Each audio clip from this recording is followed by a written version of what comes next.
Good evening students. लक्ष्य computer training institute की तरफ से मैं आपका ज्ञानदीप सर। और आज हम इमर्जिंग ट्रेंड जो चैप्टर है उसका जो भी रिमेनिंग बचा हुआ टॉपिक है उसको आज हम कंप्लीट करेंगे। तो पहला जो टॉपिक है वो है ग्रिड कंप्यूटिंग। तो चलिए स्टार्ट करते हैं। पहले मैं रीड कर लेता हूँ, अच्छे से एक बार पढ़ लेता हूँ, फिर मैं आपको समझाऊंगा। A grid is a computer network of geographically dispersed and heterogeneous computational resource as shown in figure 2.13.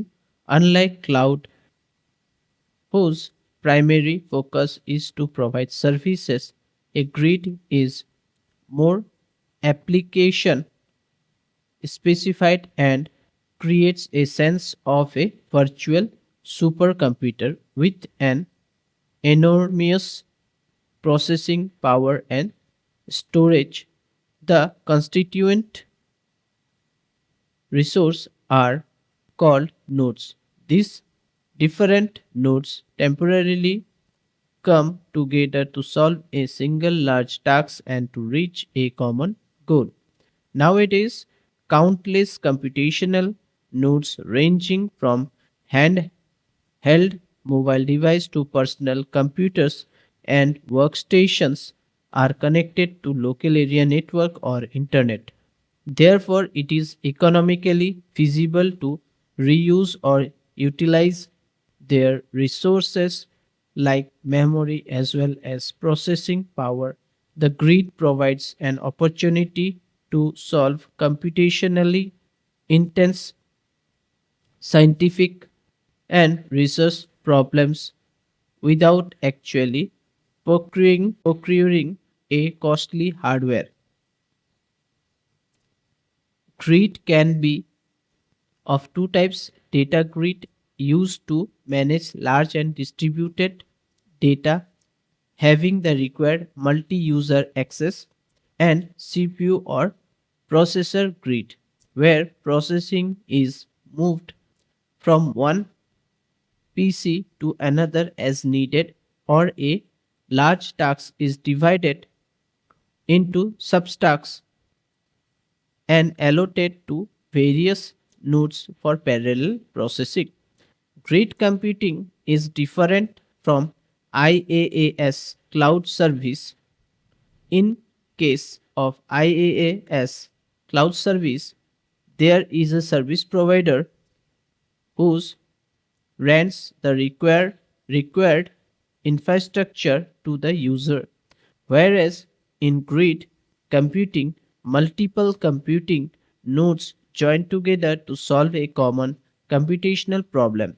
To set up a grid by computing numerous nodes in terms of data as well as CPU, a middleware is required to implement the distributed processor architecture.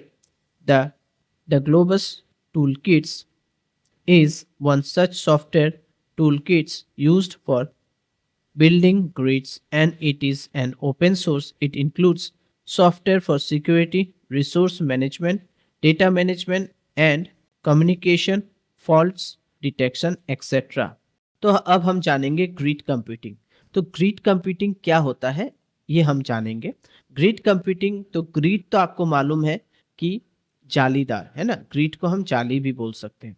तो grid computing क्या होता है कि अलग अलग countries में आपका बिखरा हुआ डेटा रहता है या बिखरा हुआ प्रोजेक्ट रहता है, उसे एक साथ लाना होता है। तो वो हम ग्रिड कंप्यूटर के साथ कर सकते हैं। मान लीजिए एक कंपनी है, कोई भी एक कंपनी, इन्फोसिस हो सकता है, आपका गूगल हो सकता है या माइक्रोसॉफ्ट हो सकता है। उनका अलग अलग ब्रांच अलग अलग जगह में है। अमेरिका में उनका हेडक्वार्टर है, उनका जो सब ब्रांच है इंडिया में है, चाइना में है, लंदन में है ना, अलग अलग जगह में है।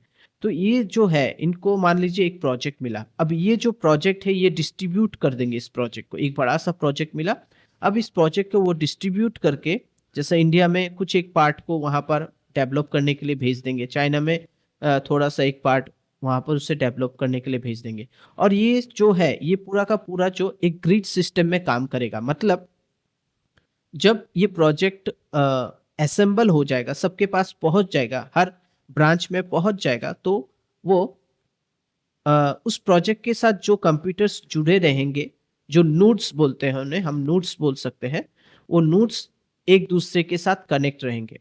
तो सबके मोबाइल में सेम, सबके कंप्यूटर में या मोबाइल में या डेस्कटॉप में वो एप्लीकेशन इंस्टॉल रहेगा जहाँ पर ये सॉफ्टवेयर डेवलप हो रहा है। तो इंडिया में जितना उनको सब पार्ट दिया हुआ है वो एग्जीक्यूट करेंगे इंडिया में, कुछ पार्ट चाइना में एग्जीक्यूट होगा, कुछ पार्ट अमेरिका में एग्जीक्यूट होगा, कुछ पार्ट लंदन में एग्जीक्यूट होगा और उसके बाद उनको एक जगह में लाया जाएगा। ठीक है, तो इससे क्या होगा कि आपका प्रोजेक्ट में प्रेशर नहीं पड़ेगा और ये एक ह्यूज डेटाबेस में स्टोर होगा। और इसके ये इतना बड़ा प्रोजेक्ट को अ, बहुत पावर की ज़रूरत होती है, सुपर कंप्यूटर की ज़रूरत पड़ेगी, तो वर्चुअल सुपर कंप्यूटर यहीं पर हो जाएगा, क्योंकि हर कोई इंडिविजुअली इन्हें एग्जीक्यूट करके कंबाइन कर रहा है, ठीक है? एक साथ जुड़वा रहा है, मतलब क्या बोल रहे हैं, इन्हें ऐड कर रहा है, जुड़ रहा है, ठीक है? उसके बाद जाके ये एक बड़ा प्रोजेक्ट होगा। तो ग्रिड कंप्यूटिंग का यही काम है। तो ग्रिड कंप्यूटिंग एक्चुअली 2 प्रकार के होते हैं, एक डेटा ग्रिड होता है और एक सीपीयू वाला होता है। ठीक है, यहाँ देख सकते हो डेटा ग्रिड क्या करता है, ये लार्ज डेटा को एक साथ मतलब जो लार्ज डेटा है उसे मैनेज करता है, या डिस्ट्रीब्यूट डेटा जो होता है, ठीक है, मल्टी यूजर के माध्यम से एक्सेस होता है। तो ये हो गया एक। और दूसरा सीपीयू। अगर सीपीयू और प्रोसेसर ग्रिड जो होता है, मान लीजिए एक बहुत बड़ा प्रोजेक्ट है, उसको रन करवाना है, तो सब स्टैक्स जो होते हैं, जैसे इंडिया में कुछ पार्ट एग्जीक्यूट हो रहे हैं साइमल्टेनियसली और कुछ पार्ट अमेरिका में भी साइमल्टेनियसली एग्जीक्यूट हो रहा है, हर जगह में एक ही साथ एग्जीक्यूट हो रहा है पैरेलली। तो ये पूरा का पूरा एज ए हम बोल सकते हैं वर्चुअल सुपर कंप्यूटर के माध्यम से एग्जीक्यूट हो रहा है इतना बड़ा प्रोजेक्ट। ओके, तो ये पॉसिबल कैसे है, इस ग्रिड सिस्टम के माध्यम से ही ये प्रोसेस होता है। तो फिर इससे हमें काफ़ी फ़ायदा होता है, काफ़ी एडवांटेज है इसमें। इसका एडवांटेज ये है कि सबको अपना-अपना टास्क मिल जाता है, हर एक नोड को अपना-अपना टास्क मिल जाता है। वो अपना ही जो सब टास्क होता है उसे ही कंप्लीट करता है, उसे ज़्यादा प्रेशर लेने का कोई ज़रूरत नहीं, पूरा प्रोजेक्ट का प्रेशर लेने का कोई ज़रूरत नहीं, और उसके बाद इनको कंबाइन किया जाता है। और इसमें क्या है कि अगर किसी प्रकार से कोई एक पार्ट फेलियर भी हो गया, तो अलग पार्ट को ये डिस्टर्ब नहीं करेगा, ये भी इसमें फ़ायदा है। तो ग्रिड कंप्यूटिंग जो मैंने आपको बताया, ये काफ़ी मतलब मैंने काफ़ी ईज़ी तरीके से आपको बता दिया है, ठीक है? और बड़े-बड़े कंपनियाँ क्या करते हैं, अ, जिनको ये प्रोजेक्ट दिया जाता है, तो उनको जो कंप्यूटर अलॉट किया जाता है, वो computer only for that project. तो उसमें अलग कुछ भी आप इंस्टॉल या अलग कुछ भी आप उसमें नहीं कर पाओगे, वो कंप्लीटली सिक्योर्ड रहता है। और अगर किसी ने कुछ इंस्टॉल या बाय डिफ़ॉल्ट या कुछ गलत से कुछ कर भी दिया, तो ये अ, सर्वर को मालूम चल जाता है कि इस कंप्यूटर में कुछ एक्सेस हो रहा है, इमीडिएटली वो कंप्यूटर वहीं पर लॉक हो जाता है। तो इतने सारे फीचर्स हैं, ठीक है? तो आजकल ऐसे में आपको एक सिंपल बता देता हूँ, जैसे कोरोना के बाद से मैक्सिमम लोग जो है वो घर पे बैठ के काम कर रहे हैं। तो उनको जो लैपटॉप दे दिया जाता है वो फुल्ली सिक्योर्ड, आपका पूरा जो है कंप्लीटली सिक्योर्ड होता है, और उन उस कंप्यूटर में ऑलरेडी एक सॉफ्टवेयर इंस्टॉल रहता है, ठीक है? वो उस सॉफ्टवेयर के अंदर ही काम करना होता है, तो आपको अलग से कुछ करने का ज़रूरत नहीं, कोई आपको सॉफ्टवेयर खुद से इंस्टॉल करने का ज़रूरत नहीं। ये पूरा का पूरा जो है जो सॉफ्टवेयर कंपनी है, जो कंपनी इस प्रोजेक्ट को बना रही, वही इस चीज़ को कॉन्फ़िगर करके आपके कंप्यूटर में डाल देती है। तो आई थिंक जो भी मैंने अभी समझाया ग्रिड कंप्यूटिंग के बारे में, तो इसी तरह से इसमें काम होता है। एक मैंने बताया डेटा ग्रिड के बारे में, ठीक है? और एक मैंने बताया सीपीयू और प्रोसेसर ग्रिड के बारे में। डेटा ग्रिड और सारे एग्जाम्पल हैं, मैं बहुत सारे एग्जाम्पल दे सकता हूँ। जैसे कस्टमर सर्विस हो जाता है, तो जो कस्टमर सर्विस प्रोवाइड करता है, जो अलग-अलग जगह में जो कस्टमर पॉइंट होते हैं, जैसे आपका मोबाइल खराब हो गया। अब आपका मोबाइल खराब हो गया, या आपके घर में कोई ग्राइंडिंग मशीन खराब हो गया है, या आपके घर पे ओवन खराब हो गया है। तो जो जो टेक्नीशियन आएगा उसके मोबाइल में ऑलरेडी एक एप्लीकेशन इंस्टॉल रहता है। तो ऐसे जितने भी टेक्नीशियन है उस कंपनी के ऑल ओवर इंडिया में, सबके मोबाइल में वो एप्लीकेशन इंस्टॉल रहेगा। बस वो अपना काम जैसे ही अपडेट कर लेता है, वहाँ पर उसे अपडेट करना होता है कि उसने क्या क्या रिपेयर किया, कौन सा चीज़ को अपडेट किया, कौन सा पार्ट को चेंज किया, पूरा का पूरा उस एप्लीकेशन में चीज़ें रहेंगे, बस उसे उसे अपडेट करके भेजना होता है। तो इसी तरह से ग्रिड सिस्टम चल रहा है। तो आशा करता हूँ कि जो मैंने आपको अभी समझाया है कैसे करके काम होते हैं, बड़े-बड़े काम इसी तरह से होते हैं। Blockchain Traditionally, we perform digital transaction by storing data in a centralized database, and the transaction performed are updated one by one on the database. That is how the ticket booking website or bank operates. However, since all the data is stored on a central location, there are chances of data being hacked or lost. तो यहाँ पर आप देख सकते हो कि traditionally पहले जो ट्रांजेक्शन्स वगैरह होते थे, बैंकिंग ट्रांजेक्शन या फिर आपका टिकट बुकिंग, ये सब क्या होता था, आपका सेंट्रली स्टोर होता था जो भी डेटा था, ठीक है। तो इससे क्या होता था, हैकिंग का चांसेस ज़्यादा होता था और लॉस होने का भी चांसेस ज़्यादा होता था। हैक तो हो जाता था क्योंकि ये सेंट्रल एक ही जगह में स्टोर होता था, वहाँ से हैकिंग करना, अगर एक बार उन्हें एक्सेस मिल गया तो वो हैक कर लेंगे। और लॉस, अगर सेंट्रल सिस्टम से ही पूरा डेटा, अगर किसी कारण वो सेंट्रल सिस्टम ही आपका ख़राब हो गया तो पूरा का पूरा आपका डेटा लॉस हो जाएगा। तो इसीलिए आगे चलते हैं ब्लॉकचेन के बारे में पढ़ते हुए। The blockchain technology work on the concept of decentralized and shared database where each computer has a copy of database. तो ब्लॉकचेन में क्या होता है कि ये एक डिसेंट्रलाइज कॉन्सेप्ट है जहाँ पर हर एक कंप्यूटर, जहाँ जहाँ ये डेटा शेयर होगा तो उन कंप्यूटर में क्या होगा, आपका कॉपी ऑफ डेटा, मतलब जहाँ जहाँ पर ये डेटा एक्सेस होगा वहाँ पर इसका एक डेटाबेस बन जाएगा, वहाँ पर एक कॉपी ऑफ डेटाबेस वहाँ पर स्टोर हो जाएगा। A block can be throw as a secured chunk of data और वैलिड ट्रांजेक्शन। तो ये ब्लॉक जो होता है इससे हम सिक्योर डेटा को आराम से सिक्योर या वैलिड ट्रांजेक्शन कह सकते हैं। Each block has some data called its header. Each block जो होता है उनका अपना हेडर होता है which is visible to every other node. और ये जो हेडर है ये सब अलग अलग नोड को, जो अलग अलग कंप्यूटर होते हैं जहाँ जहाँ से ये ट्रांजेक्शन हो रहा है या जहाँ जहाँ से ये पासेस हो रहा है, उनको ये विजिबल होता है, उन्हें ये दिखता है। While only the owner has access to the private data of the block. और यहाँ पर जो ओनर है वही इस प्राइवेट डेटा को एक्सेस कर सकता है इस ब्लॉक से, ठीक है। सच ब्लॉक फॉर्म ए चेन, और इन ब्लॉकों को ही हम ये जो ब्लॉक होते हैं ये एक चेन सिस्टम में चले जाते हैं, तो इसी को बोला जाता है ब्लॉक चेन, ठीक है। As shown in figure 2.14। 2.14 में आप देख सकते हो ये है लैपटॉप, यहाँ से आपका सम रिक्वेस्ट आपने भेजा।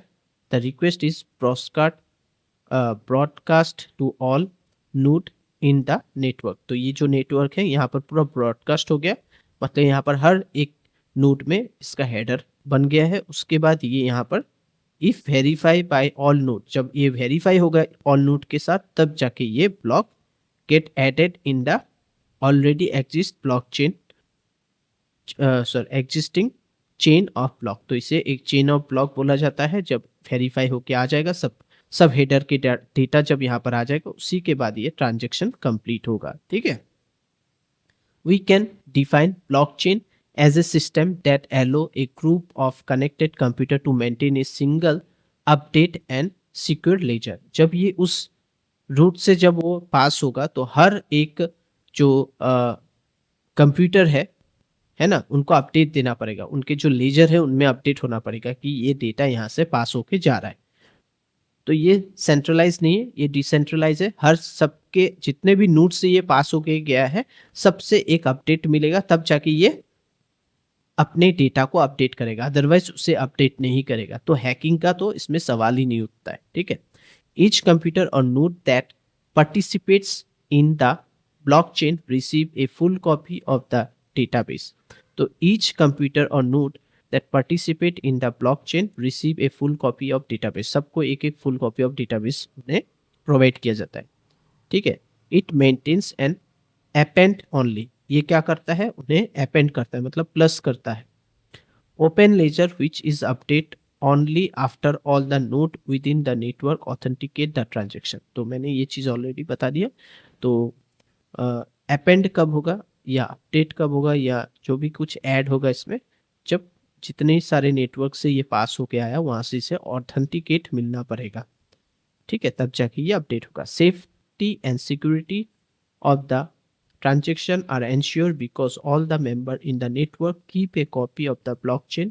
तो हर एक नोड के पास या नेटवर्क के पास जो ट्रांजेक्शन हो रहा है सबके पास एक कॉपी रहेगा, keep a copy of blockchain, सबके पास उस ब्लॉकचेन का एक कॉपी रहेगा। And so it is not possible for a single member of the network to make change. तो कोई भी एक नोड में कोई चेंजेस होगा तो ये इनवैलिड हो जाएगा, ठीक है, और ये पॉसिबल भी नहीं, या ऑल्टर करना, डेटा को ऑल्टर करना भी पॉसिबल नहीं। The most popular application of blockchain technology is in digital currency. Digital currency में इसका बहुत ज़्यादा प्रभाव है, वहाँ पर इसे यूज़ किया जा रहा है। However due to its decentralised nature with openness and security, blockchain are being seen as one of the way to ensure transparency। ये एक ट्रांसपेरेंसी का काम करता है, अकाउंटेबिलिटी का काम करता है, इफिशियंसी है in business as well as in governance systems में। For example in health care, better data sharing between health care providers would result in a higher probability of accurate diagnosis, more effective treatment, and the overall increased ability of healthcare organization to deliver cost-effective care। Another potential application can be for a land registration record to avoid various disputes arises out of land ownership, claim and encroachment। A blockchain based voting system can solve the problem of vote alteration and other issue। Since everything get stored in the ledger, voting can become more transparent and authenticate। The blockchain technology can be used in diverse sectors such as banking, media, telecom, travel and hospitality and other area। तो यहाँ पर आपको जो बताया है इतना सारा जगह में इसे यूज़ किया जाता है, ठीक है। एग्जाम्पल जैसे हेल्थ केयर को अच्छा बेटर करने के लिए, जहाँ पर जो भी प्रेस्क्रिप्शन जो भी मेडिसिन होगा उसका प्रॉपर अपडेट रहेगा, उसमें कोई चेंजेस नहीं कर पाएंगे कोई भी, ठीक है। अगर किसी तरीके का पोस्टमार्टम हो रहा है उसमें अगर कोई चेंजेस हो रहा है, अगर ये सेंट्रलाइज होगा तो उसमें हो सकता है, लेकिन जब ये पोस्टमार्टम का रिपोर्ट जब अलग अलग जगह से जब इसे पास करके ले जाया जाएगा, अलग अलग कंप्यूटर अलग अलग नोट के जरिए जब ये पास करके जाएगा और एक ब्लॉकचेन बनेगा, तो आपको हर जगह में अपडेट करना पड़ेगा। तो इसमें कोई मैनिपुलेट चीज़ें नहीं होंगी, ठीक है। तो ये मैं थोड़ा आप लोग को थोड़ा हायर लेवल का बता दिया हूँ। जैसे कई कई जगहों में कोई एक इंसिडेंट्स हो जाता है, उनका डेटा चेंज हो जाता है। मान लीजिए किसी का किसी प्रकार का एक इंसिडेंट्स हो गया, उसमें डेटा को मैनिपुलेट करने के लिए वहाँ से उसे रिमूव कर दिया गया, उस डेटा को डिलीट कर दिया, तो ये पॉसिबल नहीं है। फिर लैंड रजिस्ट्रेशन में भी इसका काफ़ी महत्व है, जहाँ पर लैंड रजिस्ट्रेशन प्रॉपर तरीके से हो, ताकि सबका अपना अपना जो भी लैंड है, जितना भी साइज़ है, जिनके नाम पर है उसी के नाम पर होना चाहिए। उसमें किसी अलग व्यक्ति का नाम जो करते हैं बड़े-बड़े आपके जो प्रोप्राइटर्स होते हैं, बड़े-बड़े जो लैंड के लैंड माफिया होते हैं, ये सब करते हैं। लेकिन अब ये जब डिसेंट्रलाइज़ हो चुका है, अब ये सब चीज़ें कम होने लगी, ठीक है? क्योंकि गवर्नमेंट ऑफ़िस में आप अगर पैसे दे देते हो तो बहुत सारे काम पैसे के बदौलत हो जाते थे पहले, लेकिन अब धीरे-धीरे कंप्यूटराइज़ होने के बाद इन सब चीज़ों को अब बंद किया गया है। तो ये बहुत सारे चीज़ों में इनका ये ब्लॉकचेन का ज़रूरत है हमें, डिजिटल करेंसी जैसे मैंने बताया आप लोगों को। फिर आपका बैंकिंग में, मीडिया में, टेलीकॉम में, ट्रैवल, हॉस्पिटैलिटी में एंड अदर एरिया, हर जगह में। तो जैसे हम लोग आईआरसीटीसी करते हैं, तो वहाँ पर आप जैसे ही तत्काल में टिकट करोगे, आपका अगर बुक होता है तो ओके, अदरवाइज़ दूसरे किसी को हो जाएगा। उसमें एक जो ट्रांज़ैक्शंस का जो उसमें जब ट्रांज़ैक्शन होता है, जिसका पहले ट्रांज़ैक्शन हो जाएगा उसी को टिकट मिलेगा, ठीक है? कभी-कभी हमें कंफर्म टिकट नहीं भी मिलता है, वेटिंग लिस्ट में आ जाता है, तो ये हमारा डिले होने के कारण, मतलब हमारा जो ट्रांजेक्शन है वो डिले हो गया, इसलिए अलग किसी को कंफर्म टिकट मिल गया। तो ऐसा होता है, ऐसा कोई बड़ा चीज़ नहीं है सब। तो ये जो सारे चीज़ों का ट्रैक रखना, ये सब करना, ये ब्लॉकचेन के माध्यम से पॉसिबल हो सका है और काफ़ी सिक्योरिटी हमें ये प्रोवाइड करता है, ठीक है? और हैक होने का चांसेस भी काफ़ी कम है और डेटा लॉस होने के भी चांसेस काफ़ी कम होते हैं इसमें। तो आई थिंक मैंने ब्लॉकचेन भी आप लोग को अच्छे से समझा दिया। तो आशा करता हूँ आज का जो टॉपिक था, दोनों टॉपिक को मैंने काफ़ी अच्छे से आप लोग को समझा दिया है। आप लोग इसे एक बार रिवाइज़ कीजिए, रिवीजन दीजिए पूरा का पूरा चैप्टर को। जितने भी मेरे वीडियोज़ हैं सबको देखिए और आशा करता हूँ अगर आप लोग को हमारे वीडियोज़ अच्छे लग रहे हैं, प्लीज़ लाइक कीजिए, शेयर कीजिए और सब्सक्राइब करके रख दीजिए हमारा चैनल को, ताकि हम आपको डेली बेसिस कुछ ना कुछ अपडेट दे सकें। Thank you. Bye bye, take care.